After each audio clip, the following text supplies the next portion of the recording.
So today we're going to be making this amazing stir fry by prepping up the veggies. So here I have some colorful red bell peppers. So just wash them very well and cut them up like this into long strips and take off the white parts.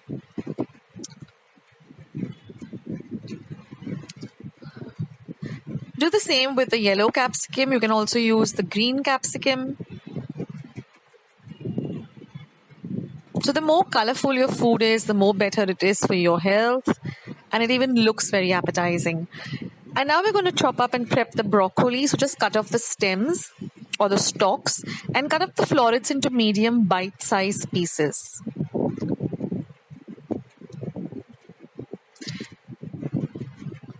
So in this way, we get to eat a lot of these lovely, nutritious veggies. And since we're stir frying them, they're not going to lose any of their nutrition. And it's going to be really very delicious too. Now we're going to chop up about 10 cloves of garlic very, very fine. And similarly, I'm going to be taking about 1 inch of ginger and chopping that very fine too.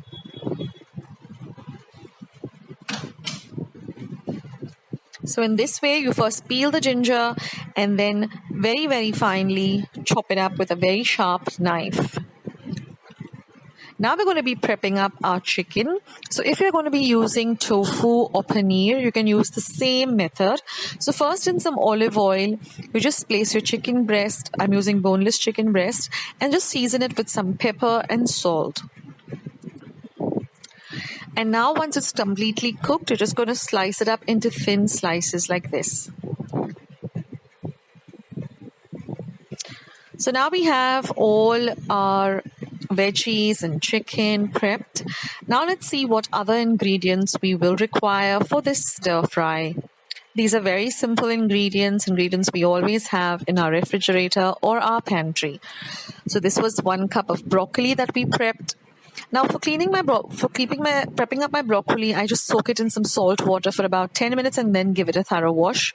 With my bell peppers, I use ordinary liquid soap, and just give it a thorough wash. And this is all the other ingredients prepped up. Okay, besides that, we require about 2 tablespoons of pepper powder, 1 tablespoon of red chili flakes, 1 tablespoon of red chili sauce, 1 tablespoon of sweet chili sauce, 1 tablespoon of soya sauce, 1 tablespoon of white vinegar, and some salt to taste. So let's start making this stir fry. So we are going to be cooking on a very high flame, so you have to be really quick. You can get someone to help you to put the vegetables and the chicken into the dish. So here I'm using a large pan or a wok. Now once my oil is very hot, I'm going to be adding the ginger and the garlic. So you have to be very quick with this dish and cook on a high flame. So then we're going to add the colorful bell peppers. So in this way, the veggies don't lose their nutrition and they're still nice and crunchy. And plus, the dish is really very flavorsome too. So give them a quick stir fry. You can see I'm using a very high flame. Now we're going to throw in the broccoli, which we prepped up. Now you can add a little more veggies too. You can go with some baby corn. You can go with, all veggies, whatever you like to add in your stir fry. So now I put in the chicken. So if you're using tofu or paneer, you can add the tofu or paneer right now. And now we're going to add all the other lovely ingredients which really give a lovely seasoning to this dish, starting with the pepper powder, the red chili flakes, your salt. Now you can adjust the red chili flakes and the pepper according to what you like, according to your taste, and quickly give everything a stir. That's why this is called a stir fry, because you just put everything in a pot, you stir it on a very high flame, and in less than 10 minutes your dish is ready. So all you need to do is just prep up everything. Now we're going to add the sauces. So you can add the red chili sauce. Then we're going to add the sweet chili sauce. Then we're going to add the soya sauce and the white vinegar. So what I like to do is I like to prep all my veggies and keep them aside. And then I like to just put everything together, and it takes less than 10 minutes to prepare this lovely meal. And there it is, your stir fry is all ready. So now to accompany this stir fry, I like to prepare a rice. So what I like to do is I like to take about 1 cup of rice and I give it a thorough wash, and then I boil it in about 5 cups of water till it's just a little bit less than done. We don't want a very soft and mushy rice. So once our rice is really done, we just put off the flame, cover it, and just strain out all the water like this. So after all the water has been drained out, the rice is nice and loose, it's not sticky, the grains are all separated. What I like to do is the oil in which I had fried the chicken, which has got lovely flavor of pepper and salt, I just like to add in the rice, and on a very high flame, just give it a good stir. Because the oil is so nice and flavored.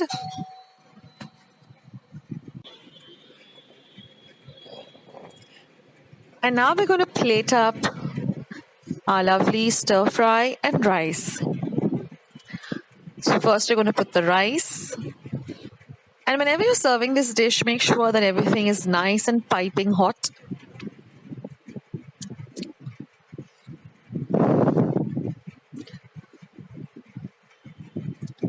And I'm just going to garnish this with some lovely fresh coriander, which has been finely chopped. And then we're just going to add the lovely stir fry. This dish takes hardly any time to prepare, and the end result is really delicious.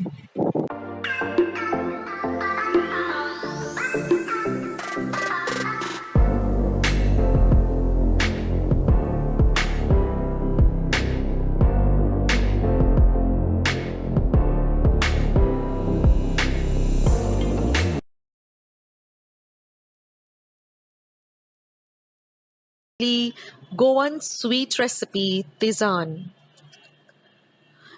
So now these are the ingredients. As you can see, just 3 ingredients. Now here I'm taking about 1 cup of coconut milk. Now you can extract fresh coconut milk.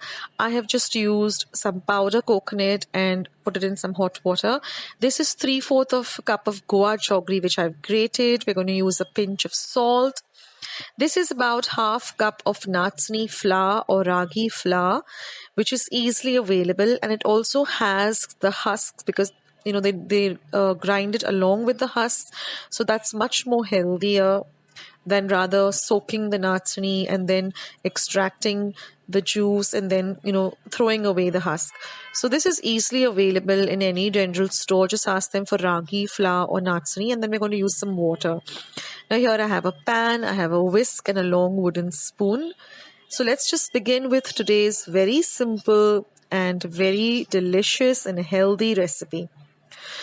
So here I'm just going to add a little water at a time, and I'm going to make a paste.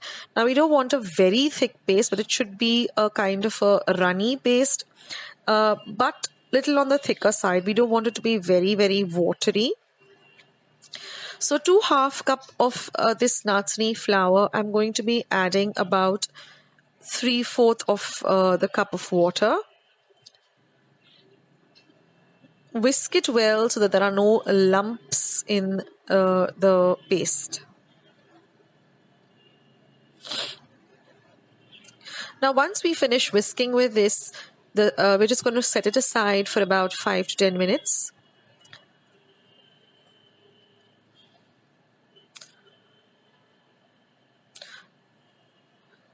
We want a very smooth paste.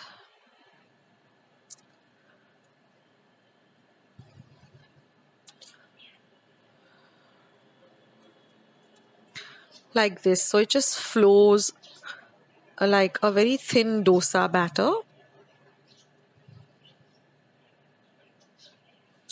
Now we're going to add a pinch of salt to this natsni paste. Again, stir it in, and now keep it aside for about 5 to 10 minutes. Now we're going to add our grated jaggery to our coconut milk. And either we're using a spoon or a whisk, we're going to whisk it in. But I like to use my hands. So with my fingers, I can just crush all of the Goa jaggery into this coconut milk. That is the best way to ensure that all of the jaggery is nicely dissolved. Of course, ensure that your hands are clean. Now we did the same thing in the dal recipe, if you remember.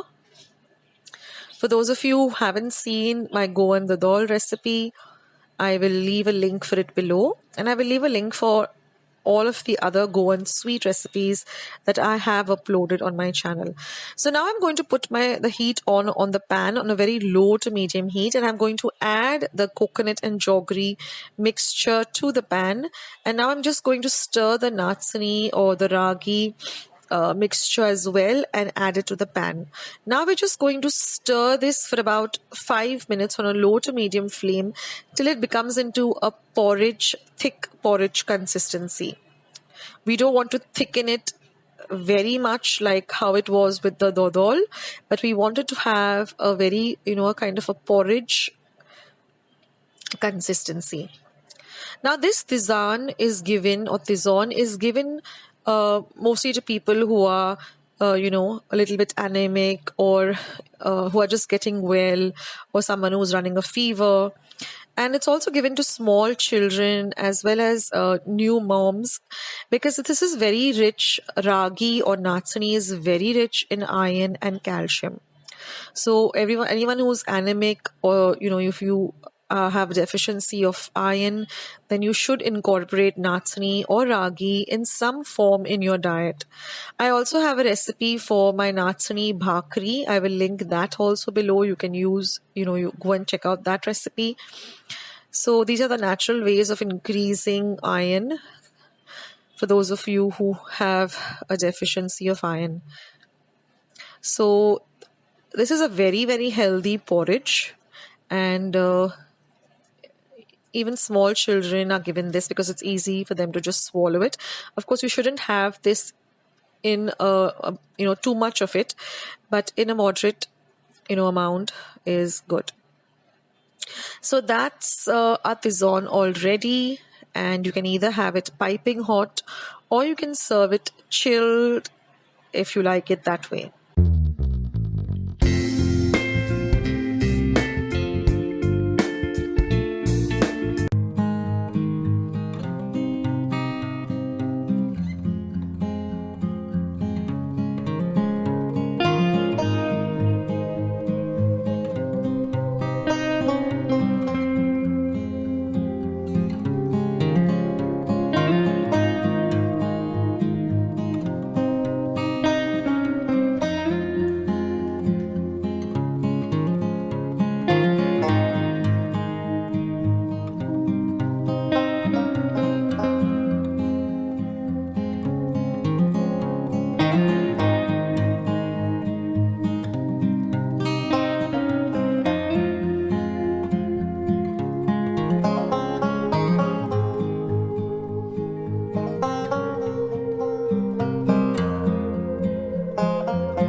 So friends, let's start with today's recipe.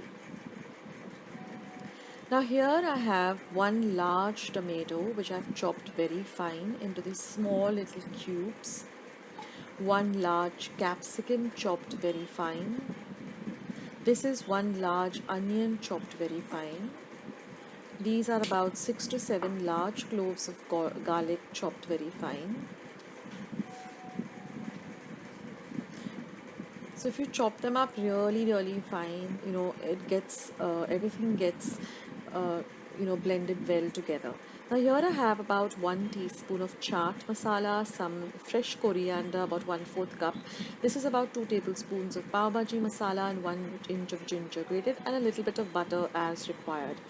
Now here in a pan I'm going to be heating 1 teaspoon of oil, as well as half a tablespoon of butter. Now you can skip the butter if you don't want, but it adds a lovely flavor. Now I'm going to add the onion, and I'm going to fry the onion really well. Now I'm going to add my grated ginger, and I'm going to fry everything really well. Next goes in the tomato, and I'm going to cover and cook till the tomato gets nice and cooked. Now I'm going to add some red Kashmiri chili powder. This is optional, just for the color. Next goes in some salt to taste. Again, I'm going to cover and cook till the onions and the tomato leave out some liquid. Now I'm going to add the capsicum, and I'm going to fry the capsicum well too. Now I'm going to add the pav bhaji masala and fry everything well. The aroma in my kitchen is just fantastic with this pav bhaji masala. And now I'm going to add the chaat masala. This also really enhances the flavor of this dish. And now I'm going to fry everything really well, and I'm going to add my fresh coriander and turn off the flame. I'm going to mix everything well together, and then I'm just going to set this aside till it comes to room temperature, and I'm going to transfer it into a bowl and set it aside to use later. Now here I've taken about 1 tablespoon of butter and melted it. To this I'm going to add a 1/4 teaspoon of chaat masala and 1/4 teaspoon of cumin or jeera powder, and I'm going to add all of that garlic that I chopped fine, as well as the coriander. I'm going to give everything a good mix. Now I'm going to cut up the pav, and I'm going to apply this butter mixture evenly all over the pav. And then I'm going to heat up my pan. I'm using an iron heavy duty pan. I'm going to add a little bit of butter, and I'm going to fry the pav with the butter side down. Next, I'm going to apply the mixture that we had prepared with the onions and the capsicums and the tomato and the pav bhaji masala onto 1/2 of each pav, and a little bit of grated cheese. Then I'm just going to close the pav like this. Prepare as many as I require. So this was my family, so I prepared about 2 pavs for each person. This is a little bit on the heavy side, so those of you who are health conscious or at the moment on a diet, this is definitely not for you. And now I'm just going to apply a little bit of butter onto the pav, and I'm just going to nicely roast the top of the pav. Like I said, this is heavy on the tummy, so you can have just 1 or just 2 at the most. And you're just going to fry the pav till it becomes nice and golden brown. And your masala garlic cheese pav is all ready, and it is super delicious. Do give it a try, guys. It's really worth it.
Well friends, don't forget to give this video a big like.